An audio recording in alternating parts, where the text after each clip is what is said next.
ôi đọt đạ chế đạ bột chế đạ bột cái hả đạ snake bột nó có chán này bà rồi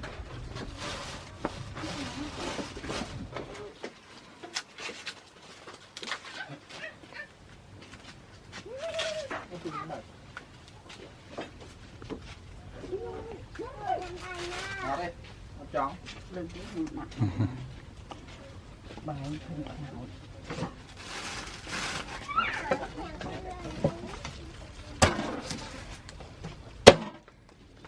bắt một thôi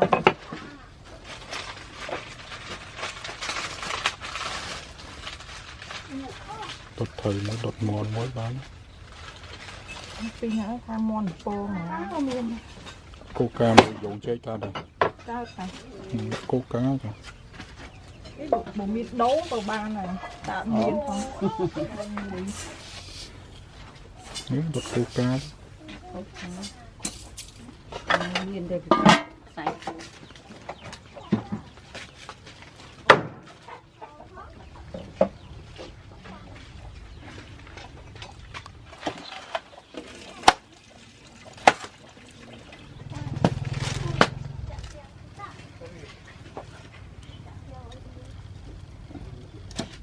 trong khơi ra nằm bài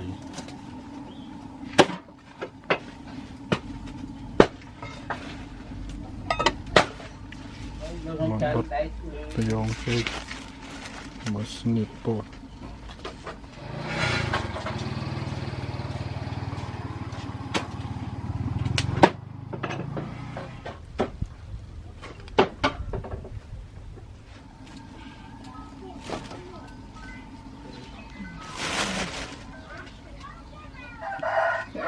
mình ở miền cô là thấy đại ta ấy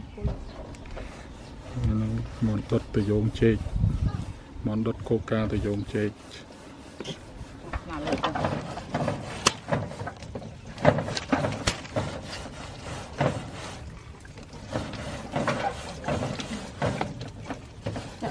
chạm lại đúng không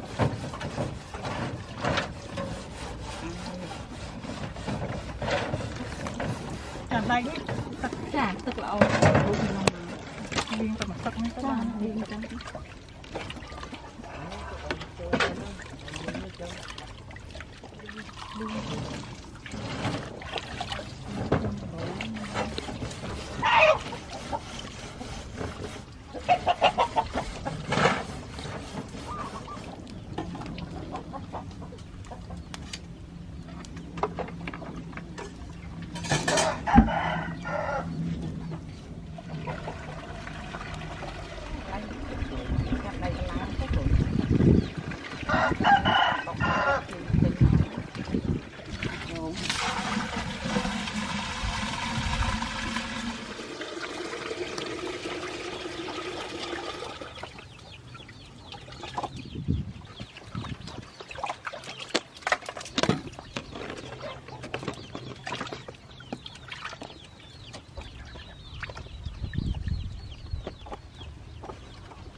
nhau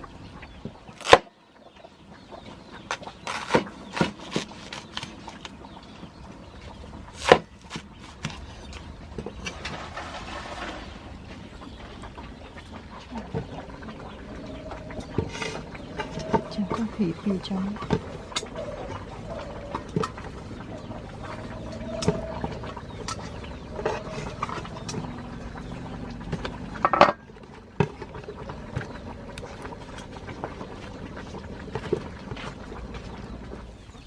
trời lạm ball anh nói những thời thư tật thầy cho rồi đấy mà trời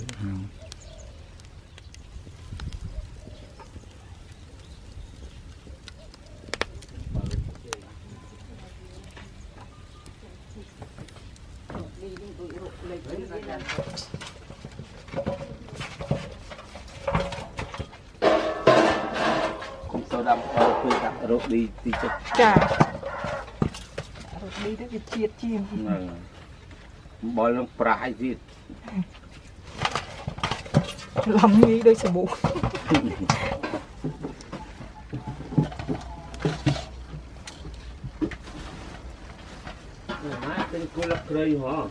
Bán á Phu, phần năng tới bán á. Bán này đã vô mình. Phần năng tới bán á Phu. Mà chớn bếch bán. Nó hay cả phai trôi chết đó. Coca ấy phải em.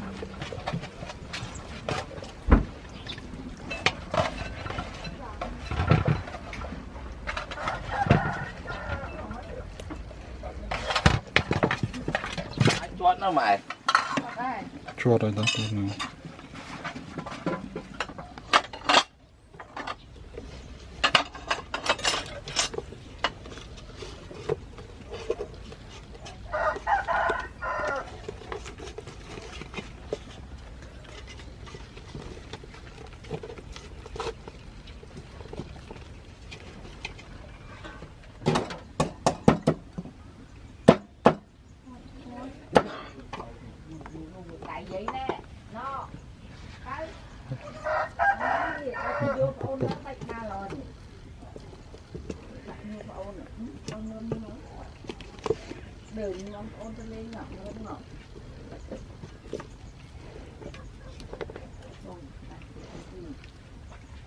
Cho tí sân.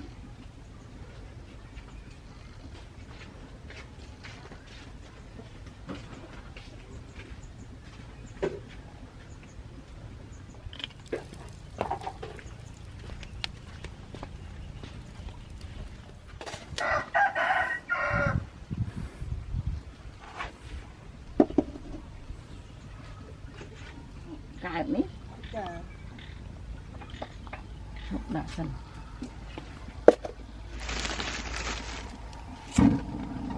Một tinh manh như tô mỗi Manh khối cháy.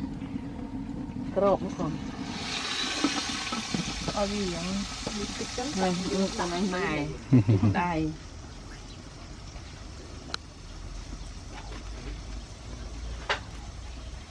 Sang dương rồi. Người nào phiêu thích chả. Cái sang bạch thơm bánh nhỉ ạ. Tôm mì. Anh ấy cứ sang bạch. Chà, cứ sang chắc buồn chắn đam. bị im chui. Buồn nắng đó.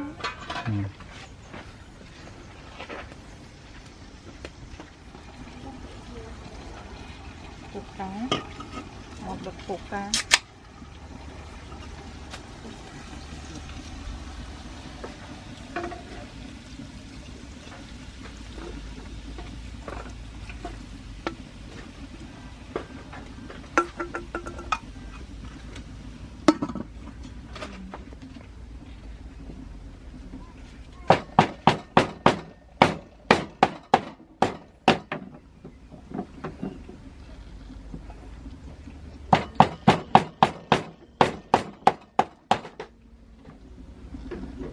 Chắc là nó rất chảy.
Bật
bụi mà tôi tập tay cọc công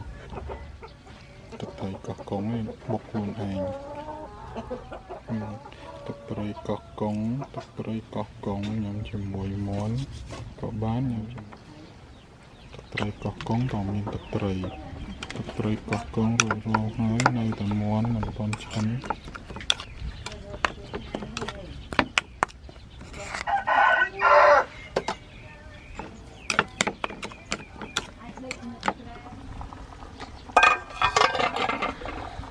lọc mòn turn it over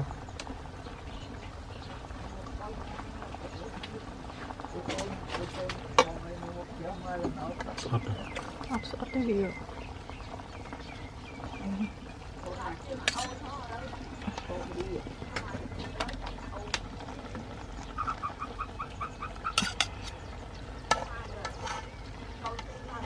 nó bục như trong nó đang mua trong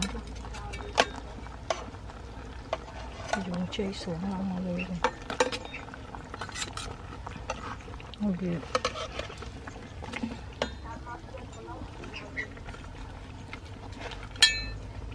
ta khôn tới vì chăn vì chăn tích vì thì tập đó thì tiết